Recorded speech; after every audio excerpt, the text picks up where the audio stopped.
Well, the last time we did one of these messages, we thought together about some of the words of God's servant Hosea. Now, we said he was speaking to his people some 780 or so years before Jesus Christ was born. And he was explaining to the people of his day the reason for the calamity that had overtaken them. And the reason was that they had turned away from God. And now God was beginning to move against them. And Hosea uses this picture of a lion tearing with its paw and leaving these gashes, these wounds. And he says, yes, that's what God has done. He has torn and he's gone away. And now God is waiting for their response. And we said, didn't we, last time, that in a way this is very similar to us in our situation. Our Western civilization, indeed our world, has turned its back on God. We have shunned him. We have laughed at his kindness. We have denied his existence. We have trampled on his laws. We have scorned his son. And we've embraced every man-made false religion under the sun. As the old Church of England prayer book put it, we have followed too much the devices and desires of our own hearts. We have offended against thy holy laws. We have left undone those things which we ought to have done, and we have done those things which we ought not to have done. And some of those devices and desires, well, they're so wicked and odious, so shameful that we didn't even mention them. And God has begun to move against us. This coronavirus has swept 40,000 of our fellow countrymen into eternity in this last few months. Indeed, across the world, almost 400,000 have entered eternity. And this is but the first phase. God has torn us, and he awaits our response.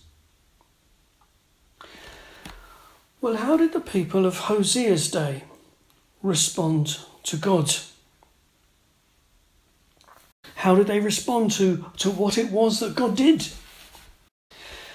Well, it's as if they turned every way they could in order to heal the wounds that God had made. But like every true spokesman for God, Hosea calls the people of his day to return to God. He says, "Come, let us return unto the Lord, for he hath torn, and he will heal us. He hath smitten, and he will bind us up." And that's exactly what we need to do. We need to quit running away from God and turn back to God. It's as if the sword of Damocles is hanging over us. God is waiting. Now let me ask you, since last we had one of these messages, what have you done? Have you turned back to God? Has our society turned back to God? Well, data is difficult to come by in a pandemic crisis like this, in a lockdown. But one recently published survey said that in this last month, 26% of the population of Britain have prayed. And that includes 5% who have prayed for the first time. Indeed, it includes 30% of 18 to 24-year-olds. The survey tells us that 34% of 18 to 24-year-olds have either watched or listened to a service on the internet, and that males are more likely to listen than females. What do you make of such data? Well, probably more to the point, what does God make of it? Well, what did God make of the early signs of the people turning back to him in Hosea's day? Let's hear what God said. O Ephraim, now that's the northern half of the kingdom. O Ephraim, what shall I do unto thee? O Judah, that's the southern part of the kingdom. What shall I do unto thee? For your goodness is as a morning cloud, and as the early dew, it goeth away. That would be like God saying to us, O Scotland and Northern Ireland, what shall I do unto thee? O England and Wales, what shall I do unto thee? For your goodness is as a morning cloud, and as the early dew, it goeth away. What is God saying? What is he trying to convey to the people of Hosea's day? Well, there are three very simple things that this response from God tells us. The first of them is this: I want to forgive you. You see, God is speaking from a position where he dearly wants to forgive the people. He yearns to restore them to a functional relationship with himself. The Bible assures us time and time again that God is this sort of God. Listen, don't believe the lie that God is some sort of sick tyrant who enjoys watching us stew in our own juice. No. God wants to forgive us. Hear the words of Jesus Christ. He expresses this to the people of Jerusalem in his day. The words are so similar. Hear him. O Jerusalem, Jerusalem, thou that killest the prophets and stonest them that are sent unto thee, how often would I have gathered thy children together, even as a hen gathereth her chickens under her wing, and ye would not. Would not. He says, I want to gather you together to God, but you don't want it.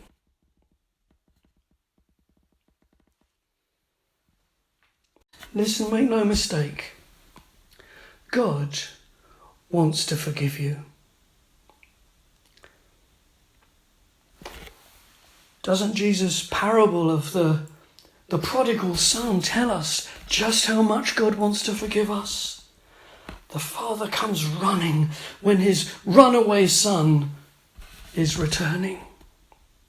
Yes, God wants to forgive us.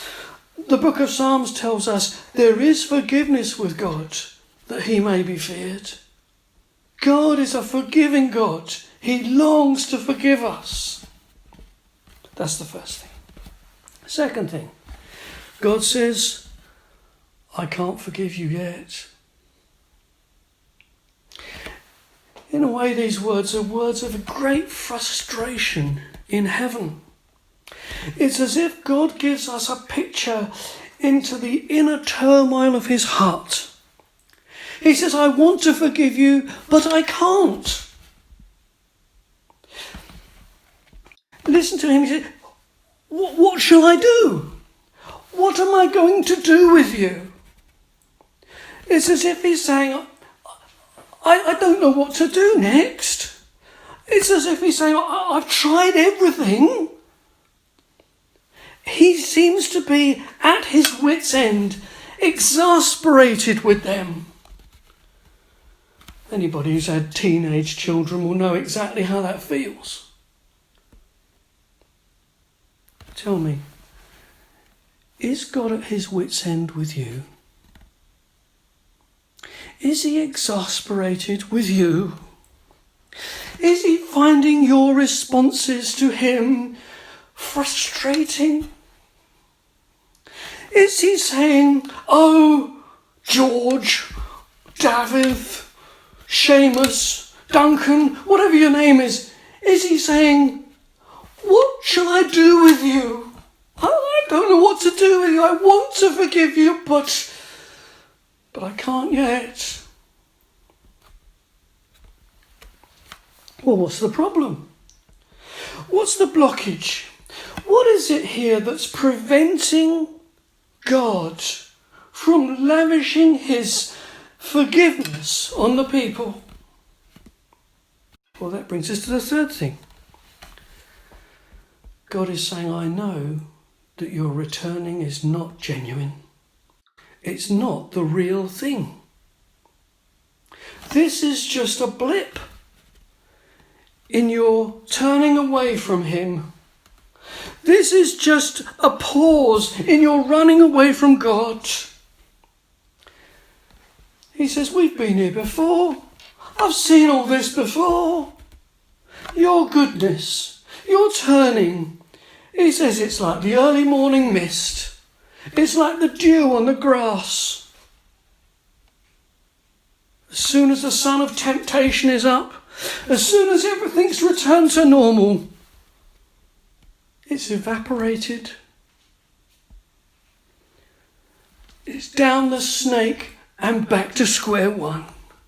Your goodness is a flash in the pan. God is saying, I know, old habits die hard. Listen, God will never be satisfied with temporary turning. God will never be satisfied with a half-hearted turning back to him. People say, well, let's give God a try. Really? That's never going to cut the mustard with God. That's never the way to seek God. What is the right way to seek God? Hear one of his other servants tell you. Jeremiah tells you. He puts it like this. And ye shall seek me and find me when ye shall search for me with all your heart. That's it. That's it. Listen, my friend. God doesn't want your money. God doesn't want your time. God doesn't want your religion. God doesn't want your service. God doesn't want your charity work.